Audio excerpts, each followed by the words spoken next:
Welcome once again to JFG Afterglow, and this time around we're kind of on a more somber topic, and one that Grandma just said before we started. Let's get through this. We need to get this done.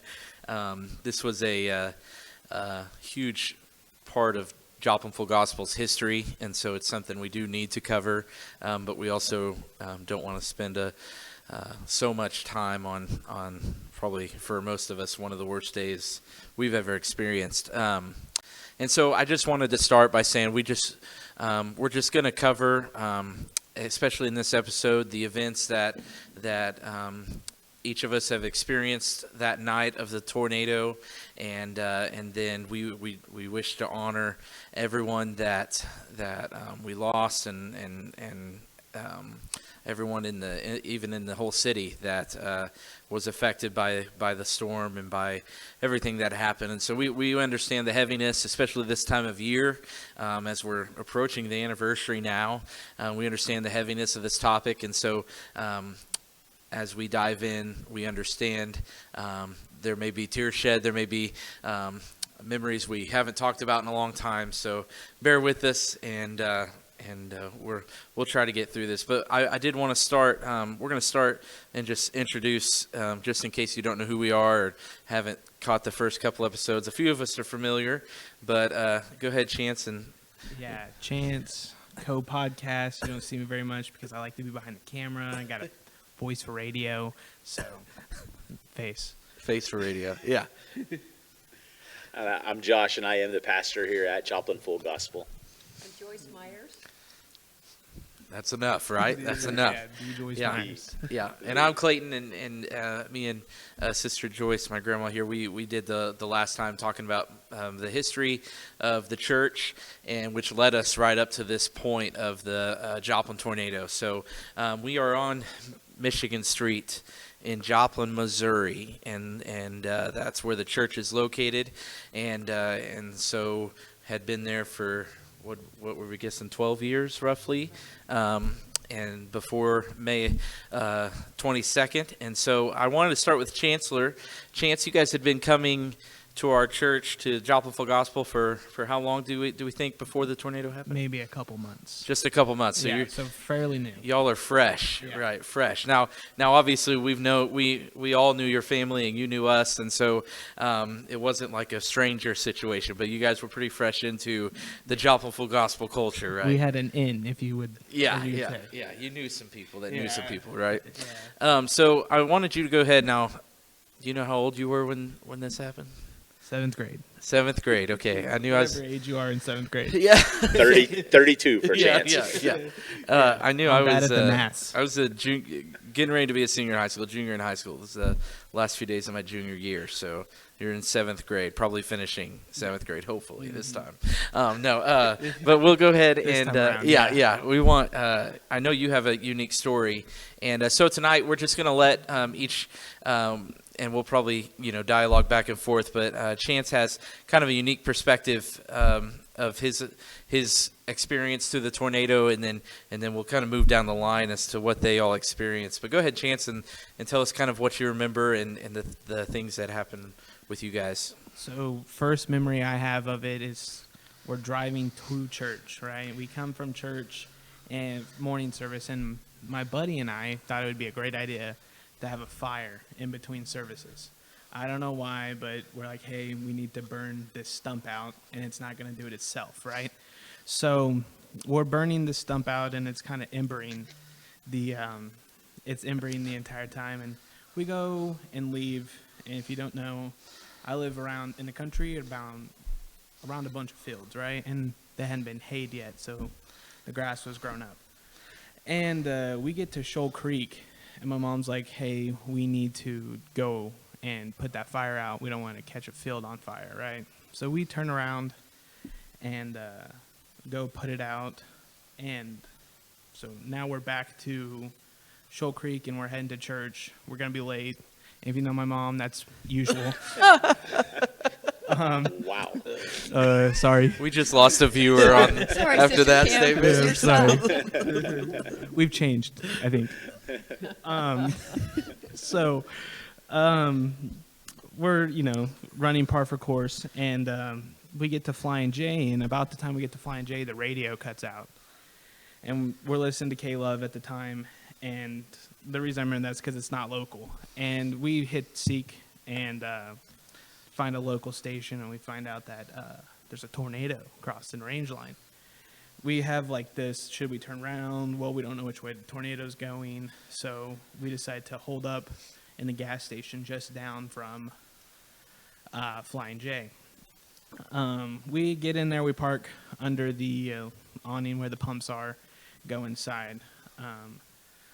And it's no more than a minute or two later, in my head, right? It might have been longer, but in my head, it's only a minute or two later that we get to where we can't see the car that we had parked, just feet in front of us.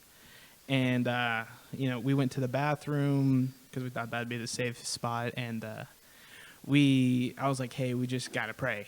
And so we started praying, and I'll never forget, some guy, you couldn't see nothing. He ran outside and turned the off switch off for the pumps, which I never would have thought of that. And everyone's like, oh, holy cow, why didn't we think of that before? But yeah, we ended up hunkering down in the gas station there and rode it out. Our car was totaled, but we ended up making it home from the gas station, and we ended up trying to get into contact with family and friends, and that's kind of my story.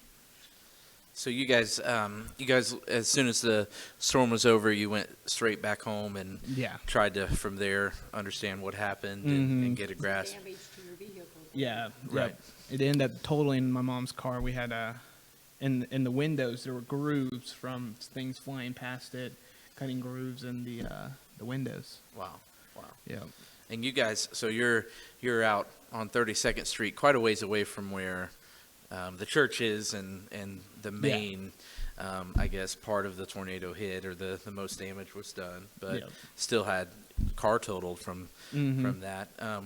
Was there, just a few questions, was it just you guys at the gas station? Was there quite a few people actually there, or do you remember what that was like? There was a handful. I'd say there's probably 10. There was me in the car going to church. It was myself, my mom, and my buddy Colt that was coming to church with us at the time. Wow. So, and then I think there's probably 10 people in the gas station. So, wow, that's pretty amazing. And I think that this may be something that reoccurs often, but for that night, it seems like there were these little things in everyone's stories that, like with you guys with the fire, and that just happened to make you a few minutes late, where if you didn't turn around, like what's the odds, you're driving right into it. Oh yeah. And that's just, some of those things that we probably will connect, where in the moment it seems like it was just such a hassle or a disruption, and may have been the thing that saved your life, or at least, And I get to thinking about it.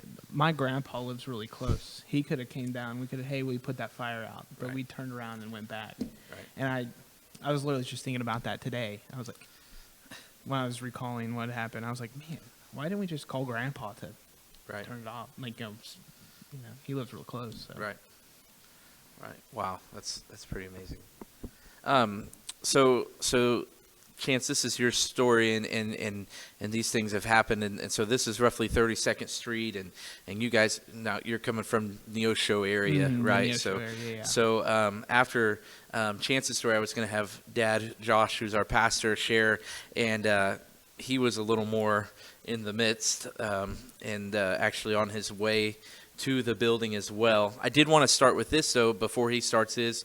I don't know how far he's going to go into it, but if you guys know who my mom is, Sister Joyce's daughter is my mom, and she led songs, is one of those people that, like, it's going to take, like, so much to get her to miss church, and ironically, like Chance's story, the odds of my mom not being at a church service is very low, and just so happened that evening that she did not feel well, and so she was not on her way or at the church that night either, and which leads to why Dad was on his way there. And Dad, I know you can speak more into that, but it's just another one of those little like in the moment things that we never would have thought about any other night. And how that is such a rarity, just like going to turn around to put a fire out and then my mom happening to not feel good and miss a service. So Dad, that kind of leads into why you were on your way. So if you want to go ahead and start from there. Yeah, so to say that Amy, my wife, would not miss church or rarely misses church would be an understatement. She's always there. And I'll be honest with you, that day she told me she wasn't going to go, and our youngest son had went home with Grandma and Grandpa, which was Brother John and Sister Joyce.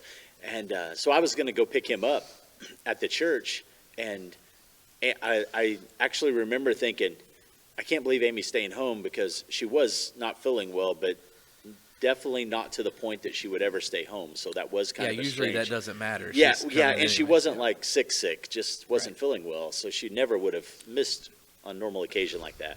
And even more strange is for me to go and Clay not to go with me. But I remember that the Cardinals game was on that day, and they were late in the game, and might have even went to extra innings. But Clay looked at me and said, I'm just going to stay with Mom and watch the end of this game. I was very concerned for my mom's welfare. Exactly, exactly. Yes, exactly. And so I went ahead and headed into town, and we lived up north of Webb City. And so when I hit the interstate, I actually passed my grandmother, who was coming from Carthage, and I passed her on the highway headed toward the church. And I came, when we got into Joplin, I did not know which way she went or I went, didn't know nothing about the tornado. And I came down 15th Street, and the church was at 18th in Michigan. And I come down 15th Street, and she went up to 20th Street. And I didn't know this at the time.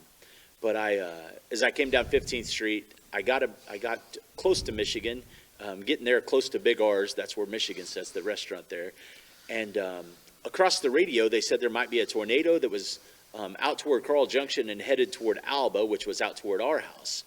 So I was trying to call Clay and Amy to tell them to be careful and let them know what was going on, when all of a sudden debris started flying off some apartment buildings and hitting the side of my vehicle. So at that point, I knew that my son was at the church, my youngest son, Wyatt. So I just tried to get to the church as fast as I could. About half a block from the church, in front of a house, there was a ditch that kind of came up a little bit out of the road, and a tree fell across.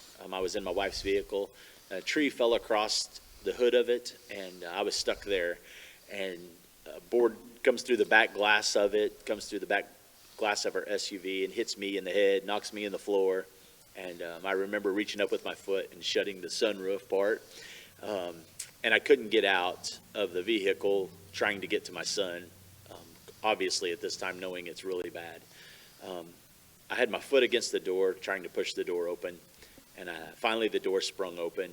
I jumped out. I can't prove this, but I believe I was in the eye of the tornado when that happened. And it was a second wave come through, and I just dove down in the ditch. And just a couple memories at that point that I remember. As soon as of course, the sounds were just crazy, and I don't want to get too much into that, because lots that were there probably remember all the sounds that were happening. But I remember looking up, and I saw the little chairs from our youth room wrapping around the neighbor's trees after it had already passed us. And I could just remember those chairs flying through the air, and they were literally just wrapping around the neighbor's trees. And then when I looked back across, the church was, I would say it was completely gone, down to the point that it was sitting across the pews. It's probably the best way to put it. And I come across the parking lot, and there was so much chaos going on that one of the ladies from the church who was severely injured ended up losing a leg. I'll be honest with you, I ran right past her and I knew she was sitting there, but I did not even realize she was that hurt. I didn't realize she was hurt, and I began to shout for any survivors. And Sister Joyce and my son Wyatt were the first two And they had a couple from the church with them, but they were the first ones that I found, and I believe it was Sister Joyce's hand come up out of the debris, and then she yelled, "Josh," and we got them out of there and kind of seated, and then in all honesty, about this point, it was kind of funny. There were some that we helped get out, and there was a few that got out on their own, just kind of climbed out of the debris, and I turned around, and Pastor standing there, Brother John, and he had just kind of dug himself out, and he was in the middle of the foyer that we walk into. There is where he had ended up being when it all happened. And from there, we just, proceeded to try to get as many people as we could out and dig and do the things that we had to do that night. And I guess I would reap some of the things that I don't think I will ever forget is the sounds and the smells of that night. I don't think I'll ever forget, along with obviously the people, things with the people, obviously you don't forget. I want to say one of the things God really did for me was really removed a fear from storms. It was a couple days later we had to go toward Kansas City, and there was major storms up there. Matter of fact, they were having tornadoes, and we had to drive right through it, and I thank God for that. But back to that night, I also I'll kind of wrap up with this, and then Clay can ask any questions he has. But I remember after we had everybody accounted for, we thought, in all honesty, there was one other lady that we found on the other side of the church later, but we thought everybody was accounted for. And I went to look for my grandma because I looked around and her car wasn't there. And so I ran down 20th Street, and I found my grandma at 20th and Connecticut. And if you're familiar with Joplin, that's where the new library is now, is exactly where her car was sitting, and she was deceased. And she had her daughter with her, and it took us a couple days to find her. And she was so severely injured that they had her in the hospital listed as a female 35 years old, and she was just, matter of fact, I think she was 12. I don't even think she was 13 yet. And so that's why we had such a hard time with finding her, and I was the one that found my grandma. And we had people from the church that lived in the apartments across from the church. And so when I came down 20th, we ran into some of them, and they were all okay. Obviously very rattled. It was a night that forever changed a lot of things in our lives. And as Chancellor's story was, some of mine is that literally the difference between going down 20th Street or 15th is probably why I'm here or why I'm not.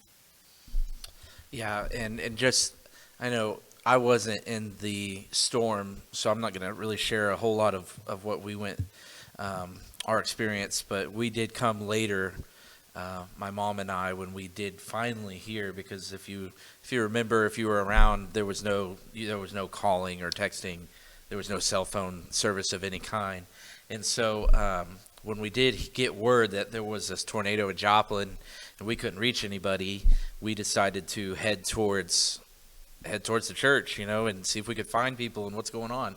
And we had no idea what, the severity or anything. We actually, I remember I was a junior, so 16, 17, and had the little Dodge Dakota, and driving down the highway, and I remember, of course, we're trying to get there fast, and we're just getting blazed by every sort of law enforcement and medical personnel on the highway.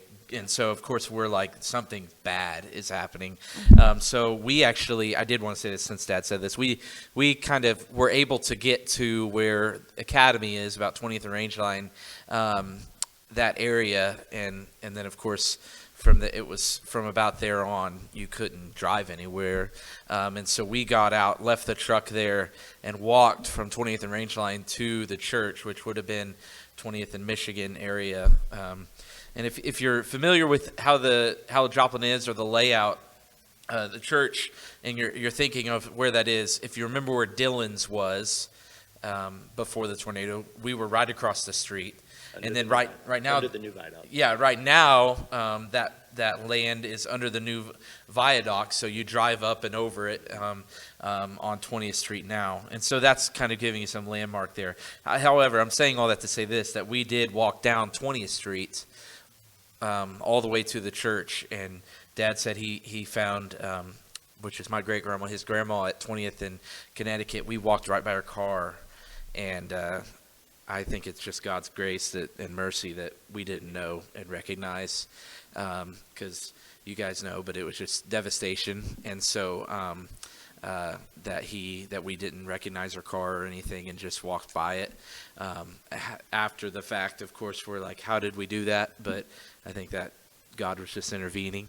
And then we also caught some people on our way to the church, and that was where we first heard news that we had lost people, was from some of our members that were living in the apartments across the street there by Dylan's. And then from there we got to the church and found you guys. But I wanted to just say that and kind of share that. Dad, you kind of shared your story. I don't know if there was much more to add. I know we always kind of you always kind of said once you got to Big R's, you knew this is bad and things are really happening. And then I would like to add it. I was thinking a little bit about that. When we there was a couple of things that were of major importance that kind of happened when we were getting people out and doing what we could. And the neighbor had come across the street that lived directly across the street from us, and he wasn't in great health. But one of the things that I did was he went and got his pickup, because I was trying to lift the rafters off of people at the time. Yeah, but John's shoulder was dislocated, so he couldn't do a lot, although he was trying. Little did we know my arm was broke, but I didn't know that at the time. And but I was trying to lift the rafters off, and he went and got his truck, and we roped some of those, and it was such a big help. The other thing that was, and it wasn't, I don't mean this in a bad way, because I totally understand if anybody that was there knows what I mean. But I remember at one point a fire truck pulled up, and several firefighters jumped out of the truck to head toward the church. At this time, I'm trying to lift the trust off of people, and I'm thinking, oh, I'm so glad they're here. And the guy's radios in, and there was such a bad gas leak, which you could smell all over the place. And they were afraid a fire was getting ready to burst. And so he said, I'm so sorry, we got to go. And they didn't even make it. They made it across the parking lot, but didn't make it all the way to us, and they turned around and left. And I was just standing there. I remember how hopeless at that point. I was like, what do I do at this point? And then some neighbors began to show up, and a couple guys, There was a man that come up over the railroad tracks behind. Yeah. I never saw him again. Never saw him again. Yeah, I never saw him again. And Had a camouflage coat on. Yes. and if I remember right, from hearing you share your story, that when you first finally got to the church after kind of riding it out halfway in the car and in the ditch and getting there, your first thoughts was that pretty much everyone was gone. I was afraid. Like you were pretty certain with. I mean, if you guys had seen the pictures or you were there, you remember it was just. I mean, it didn't look like there was anything left of the church. There was nothing left of the youth room. Yeah, I was going to say, even the youth room, Dad said was talking about the chairs. That was about the only thing in the youth room we could see anywhere. I mean, the whole building, it was just a platform. We had people out there. Yeah, and it's amazing. They come walking across the parking lot after the fact that I'd ran through there. Yeah. Two people fallen or something. Yep. And he got injured. Yep. So Grandma, if you want to share us a little bit, I did want to just throw a few things in here that was going on that maybe we want to remember. The first thing, Joplin High School had a graduation that day. Yes, That's they right. did. And if that tornado, because Joplin High School was very badly messed up, if that tornado came just a little bit earlier, man, that could have just done so much more damage there. And then a couple other things I was trying to see. I think I remember there being like odd clouds and just there was some odd stuff going on that day already. There was some hail that looked like big potato chips. Right. And honestly, if I remember right, there were even and I may be totally wrong, and I'm sure you guys can let me know. I thought they were more kind of saying that the tornado was good, because you mentioned that it was actually, there was It was turned. more. Yeah, they thought it was going to be somewhere else. I drove straight into it because you couldn't see it. Right. It was just a hard rain. Turned. It Right. was a wall of water. So Grandma, if you want to, the last thing I did say, the day before, May 21st, Yes. if you guys remember, May 21st, 2011 was supposed to be Doomsday. Remember, there was a guy that had predicted that would be the end of the world, and now we get those predictions all the time, right? But I don't remember why, but for some reason, this was one of those where like some more people had kind of publicized it and made it a little bigger deal. So I remember kind of poking jokes about that that day, like, well, it's the end of the world today, you know. But for some reason, that came to my mind when I was looking back. That for some reason, that Saturday before this Sunday was supposed to be predicted to be one of those end of the world days, which is just kind of odd. So Grandma, now your guys' story kind of interlaps a little bit, but you were actually in the building, and Yep. so we wanted to just, if you can remember, now I went back to the church's Facebook and I was looking at posts from around this time. That morning there was a post about coming to Sunday school. And it was just, you know, one of those church Facebook posts about welcoming people to Sunday school, and it just got me thinking, this is just a regular Sunday, you know, and this is the day we come to church and we have evening service, and we were gonna have, you know, evening service that night, and it was just, you know, that when I saw that post, that not knowing hours later what was going to happen and how that day would change, it just seemed like another Sunday, you know. So Grandma, if you want to kind of talk us through a little bit of your experience there in the building and what you And can we remember. also had a youth rally that night before. Yep, the Saturday night before. Yeah. Well, we had regular service that morning, had good service, and then that afternoon, it did start clouding up, and it looked like thunderstorm. You know, we had like a thunderstorm watch, and then it turned into a thunderstorm warning. And I know about, we usually come to the church about 5:15, and church started at 6. And I had seen it run across the TV where we were under tornado watch. And so I had called John in there, and I said, look here, there's a big sale there coming. So we immediately came on up to the church, and he turned on the radio there in the office. And he kept watching the sale, and it looked like it was going to turn and go the other direction. And in fact, that's really what took us all off guard, because they were probably right before 6. It turned, but it come back around and started right through the south part of Joplin and come our way. The warning went off, the siren went off, and then it quit. And it was like, we at that time had about 20 people here, and it quit. And then 4 more people come. I think we had 24 in the building when it went down. And I know Wyatt was here, and every time that siren would go off, he ran outside the church. And so he ran out to the parking lot, and I went and got him. I said, Wyatt, come on back in the building. And I brought him back in, and we sat down for a little bit, and everything calmed down. He's not the brightest. No, just kidding. Well, he I'm just was kidding, Wyatt. scared. He was scared. And he was probably not the only one. But anyway, I brought him back in beside me, and I set him back beside me on the pew, where normally I always sit, second pew on the right-hand side. And Sister Linda Shy was sitting right behind me on the pew behind me.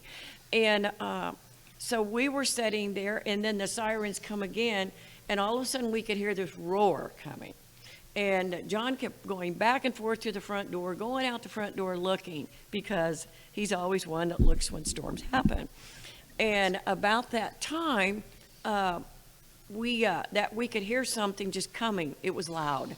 And about that time, I grabbed Wyatt. He ran out through this aisle there, and I grabbed him right around, going around that corner, because he was getting ready to run out those doors. And I grabbed him, and Brother Graybell was there, and I think, let's see, who was with me? Sister Swift was with me.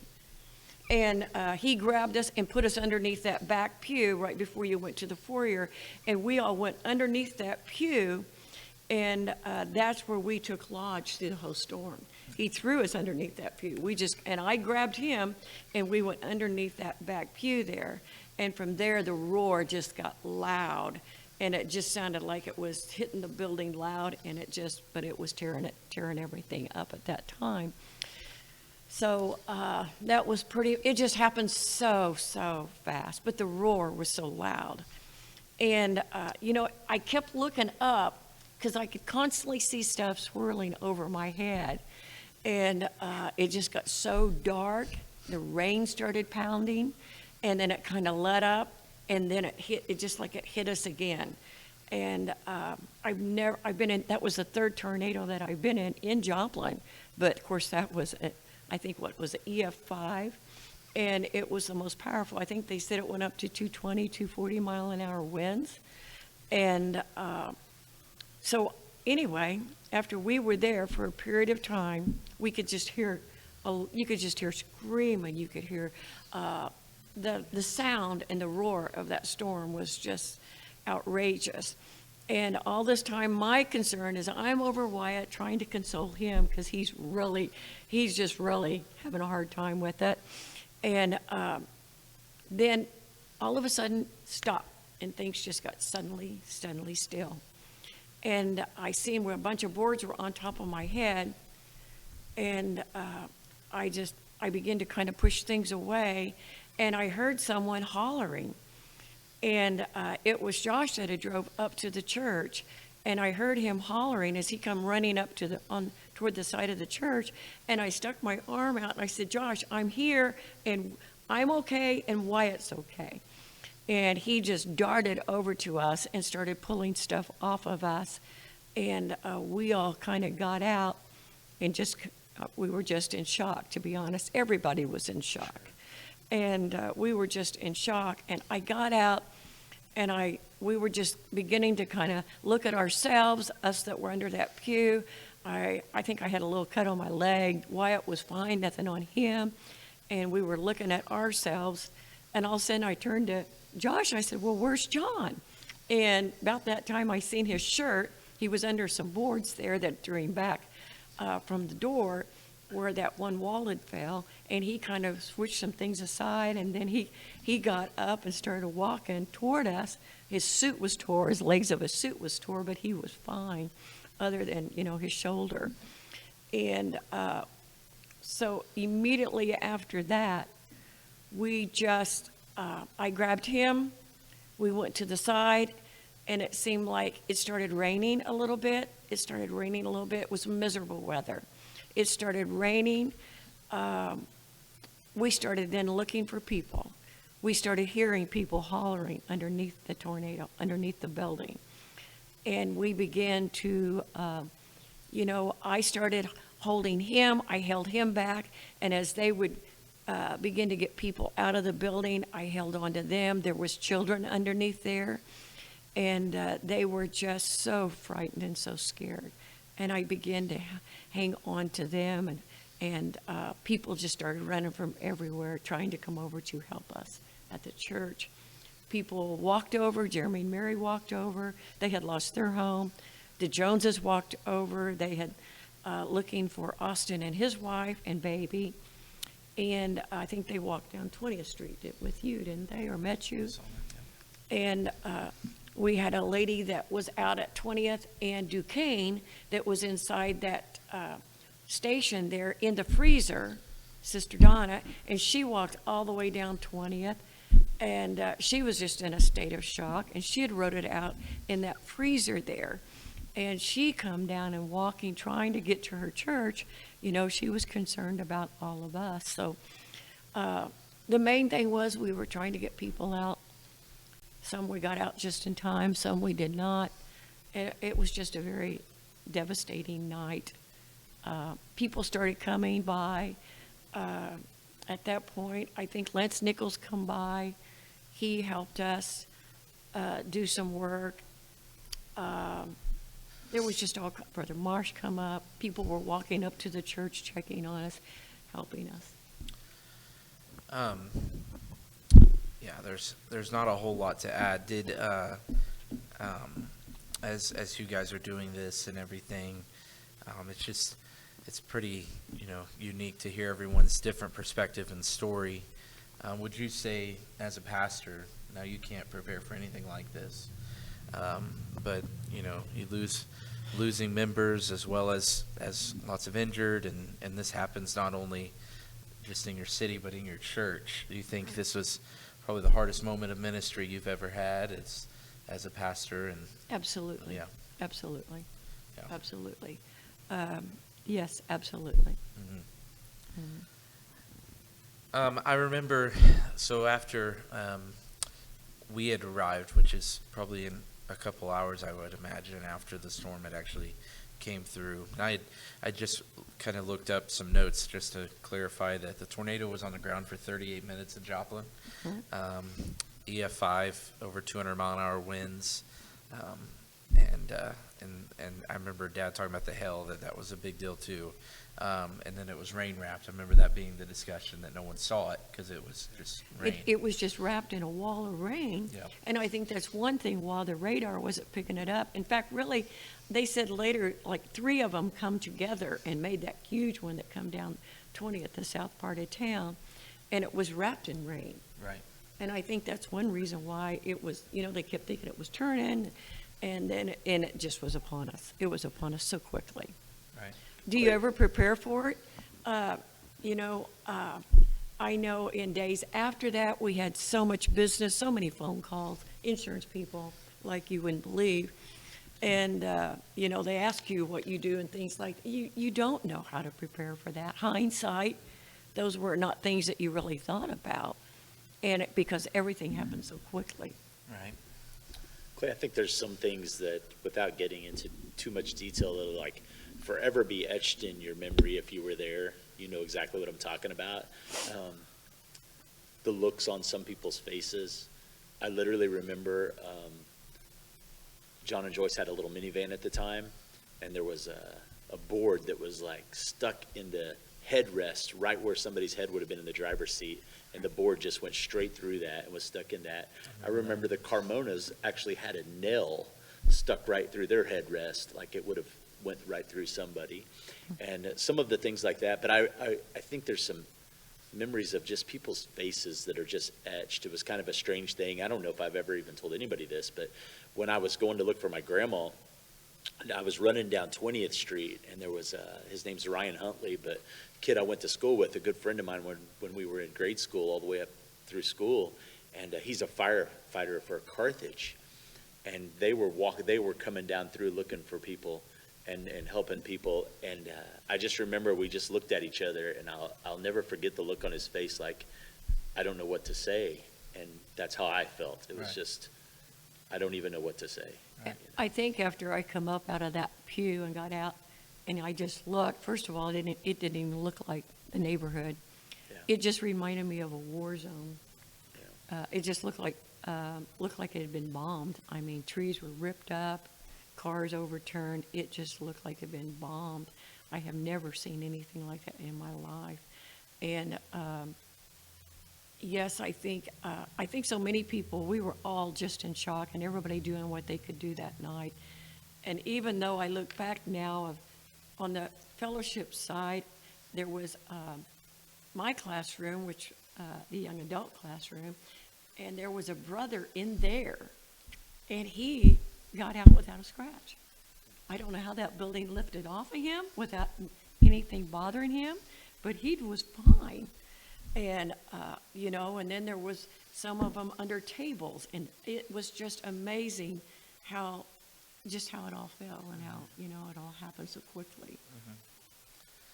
Yeah, and to speak with what Dad was saying, I remember walking down 20th Street and thinking the same thing, that it just, almost like a zombie look, where people are just walking with a blank stare down the road. To find their loved ones. Yeah, either, and just, some looking for medical help, some looking for people, but there was just people everywhere, walking everywhere, and smelled like natural gas, and there was, loud noises, and it was just, like Grandma said, just exactly what you would picture a war zone in a movie or something, but it was your neighborhood. you guys have anything else to add right there? Because I wanted to get, I remember that I think from there we walked, after a while, we walked back to your house. No, my brother came at that Right. time, and he took us. We walked. You walked, but I know Clay he probably took, walked. he took some of us. Oh, will you come with us Did I? in the car, because I know I got my phone out or something. As soon as I walked in the door when we did get home, I had a landline, believe it or not, back then, but it was ringing off when I got, of course, my house was tore up and stuff, some of it, and we got through the back of it. I think Debbie and I, maybe Amy and I was with her, and I'm not sure who else was with us. I know the car was full, we just all crowded in there. And after we got the stuff pushed, trees and brush pushed around, that we could get into my house to the back, my phone was ringing. And it just worked for a few minutes that night. And I answered it, and it was Liz Majors calling, up from Salem, Missouri, said, and you know, she said, Sister Joyce, I've heard you had a tornado, are you okay? And I said, Liz, I'm okay, but we got problems here in Joplin, and we have had deaths in our church. And she just prayed with me. I just said that, and I hung up. But I remember her voice was the first one when Wow. I phone renewed. And Wow. Clay, I do remember, I was going to say a while ago, I remember when we walked up to their house, which we had no vehicle at that time because our car was totaled too and smashed up from the tree and everything else. And so actually, Wally, Joyce's brother, and Sister Debbie gave us a ride home that night from I thought their they house. did. Yeah. But when we walked up there, I remember it was getting pretty dark that night, and there was power lines down everywhere to the point of it was almost as nervous walking home as walking back to the house as it was. Yeah. And it was. And they did. They were just driving over, but we were walking, and I remember trying to find flashlights and stuff to shine to look for wires. And it was just eerie. Yeah. Just an eerie feeling The because whole night. no power and quiet and yeah, I kind of remember that a little bit. 21 days without power at that time. Really, I didn't realize that. So I wanted to. Now I kind of remembered most of that, but I did want to hit a couple things before we wrap this part up. Grandma mentioned the night before we have a youth rally at Set Free Ministries in Seneca, and when I was going onto the church Facebook, I actually saw the church make this post on Saturday. We have youth rally tonight at 6, and I was thinking, man, just the day, it's just another day, another youth rally. But this was a unique youth rally, and I had even sent a few texts before we met and said, am I remembering this right? That a few of those that did end up losing their lives in the tornado in the church were at the youth rally that night, and just maybe one of those God things or whatnot. But there was a unique long altar service, and what's interesting is one of the Moses who lost his life in the tornado was one of those that was at the altar at a youth rally where the general focus is the kids and the youth, and to think that this man who him and I think he was probably up there with his daughters and praying with them, and they spent a long time up there praying that night. And I remember you guys were remembering that with me, that they had both spent a lot of time at the altar that night before. Can I say something really quick, Clay? No. I'm just kidding. Come on. No. Clay said that Moses lost his life, and I do want to say that Brother Moses, being right there when everything was happening, he gave his life. He gave his life that night for those that he was helping underneath the rubble. Yeah. We had that youth rally that night, and then the next day, with those that we did lose in the church, it was very, I don't even know if there's a word for it, but there was just some unique things that happened, and some unique things surrounding even the people that were lost or passed away. For instance, my great grandma, who Dad found, it wasn't a week or two before we had a cardboard testimony service, and she holds up a cardboard sign that says, "Oh, death, where is your sting?" And she had lost 3 children in the span of 16 months or something 6 months. 6 months to 8 months or so. 7 months. Yeah, lost 3 children within that time. I mean, just heartache for a mother, and had held up this sign declaring, "Oh God, oh death, where is your sting?" And was just clinging to the hope that she had of seeing them again, and if she was ready, I mean, by all Not means. a doubt. Absolutely. No And doubt. and then with the others that we have lost, I just know They were ready. that even up to the night before, there was like almost God, just his mercy and his love and his grace was just like, no, I'm preparing. It was almost like looking back, it was so God ordained. I know, Clay, I know when we were standing there and they were, we were having to take bodies to different places. It was so chaotic in Joplin because so many people were injured and they had so much going on. And Sister Latina come over to Brother John and I, and, she had lost her daughter Her sister. and her sister, but she said, and she looked at us both. She said, "I know she was ready. I know where she's at, and I know that she was ready." And the one thing I guess that I would think at that time, but I thought, that really took faith to say that at that time of death. But she knew her daughter lived for God. And that was an awesome thing. And she just looked at us both. I know that she was ready. I know what you preached. She grabbed a hold of. And it was, it was a little bit of comfort for us at that time. But, Right. but that's the main thing. The main thing is we do not know. And so many people would come up to us even the next day, several days to come, and even at church the next Sunday, saying, "I'm backslidden. I need to get right with God." I mean, they knew, because it's just normal Sunday, but how many people knew that Sunday was people were going to lose their lives? Right. Yeah, it's just another regular Sunday. Mhm. I had even, like I said, when you're looking at Facebook, you're thinking, man, you have no idea. And big wake-up call for some, I'm sure, as you're saying. I did want to say that, speaking of just the individuals that we personally knew in the church, I know one stands out in particular, Natalia, who was just a year older than me. She had posted that night she was going to sing a special. Yes. And I mean, I know this was huge surrounding. They talked about this in her funeral, I believe, and there may have even been some articles written about it. But and as I went back on her Facebook the other day,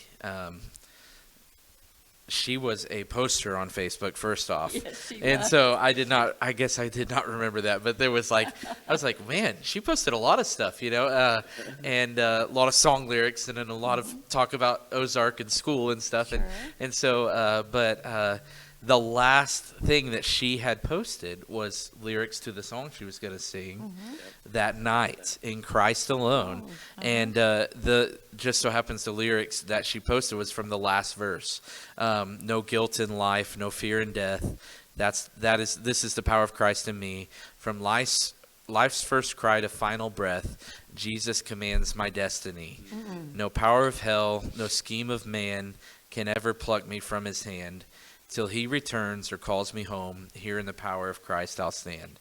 I mean, that just sums it up, right? And you think the power in that, she not knowing what's going to happen, that she wasn't going to get to sing that song that night, post that verse, and that's just so powerful, and really speaks into the legacy of who she was and everything too. So I know this has been a pretty somber hour, so is there anything else you guys wanted to add? I wanted to take time, and I've kind of instructed, I guess. I was just like, let's just talk about that night right now, and then we'll get into the everything that comes afterwards, because there's so much. And even when Chance and I were talking about the tornado, and we did want to talk about it. We were saying, man, there's like, you could do so many different avenues, with the things that went on after the tornado. And so I said, let's just talk about that night and the things surrounding that night, and get a couple perspectives from you guys, and then we can hit that at a different time. So was there anything else you guys had?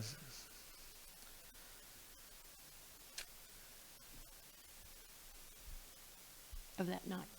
Yeah.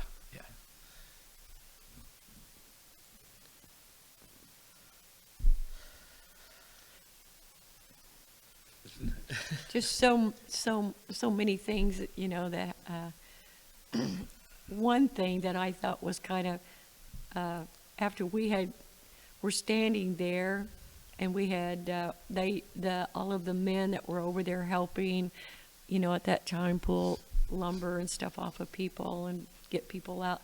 Linda Shy, all of a sudden, I don't know if they pulled her out or what, but all of a sudden she come up walking on the other side and started walking around the rubble, and I had forgot all about her. And here she come out walking around the building. And wasn't hurt, wasn't scratched a bit. Just, here she come immediately, say, Sister Joyce, what can I do to help? And I was hanging on to some of the little Carmona children while they were working, trying to get the rest of the people out. And it started raining, and I never will, I thought later, I don't even remember anybody pulling her out. I just remember her getting out, walking around that building. And I thought, you know what, I just praise God. She just got out of there, and I know that the people that came early that night came because they wanted to be in the house of God.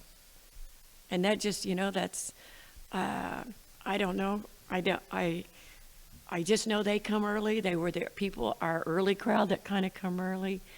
But, usually that crowd wanted to be in the house of God. Right. Amen. Right.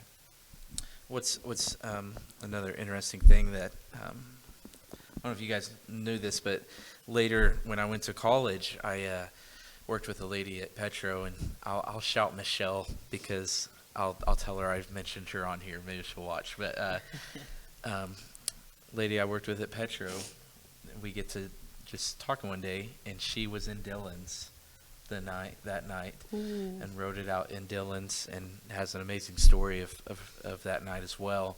And even the connections, we were connecting, and like, oh my goodness, we probably passed each other, and had no idea and stuff, and the connections that were made that night, and the things that happened, and like you guys, sometimes there was people that would just show up, or you're like, where did this come from? Where did you come from?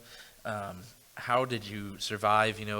My wife Alexa has some family that wrote it out in a bathtub, and the house was, there was nothing left, and we all, I'm sure, have different stories and testimonies of that, but yeah, just unreal.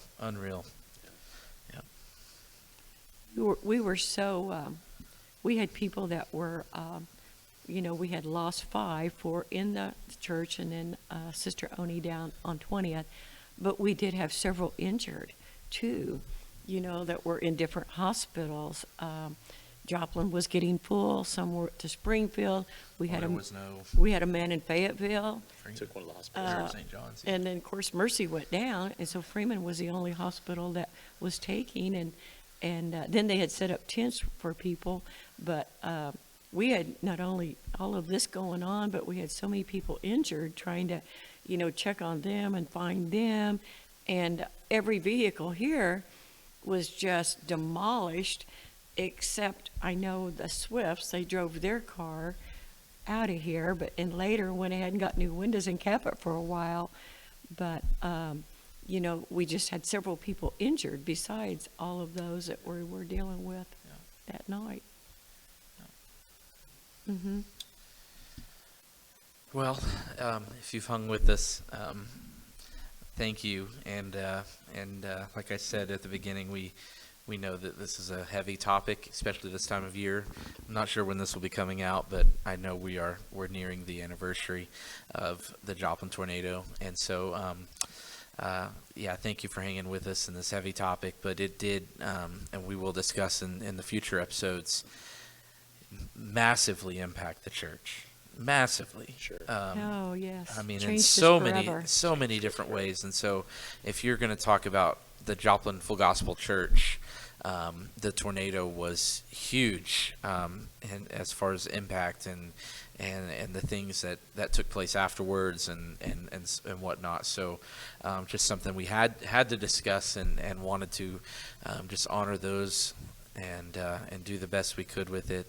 So we're going to go ahead and we'll end this episode with this, but I just want to encourage you. We'll try not to be as somber the next time and be a little more lighthearted.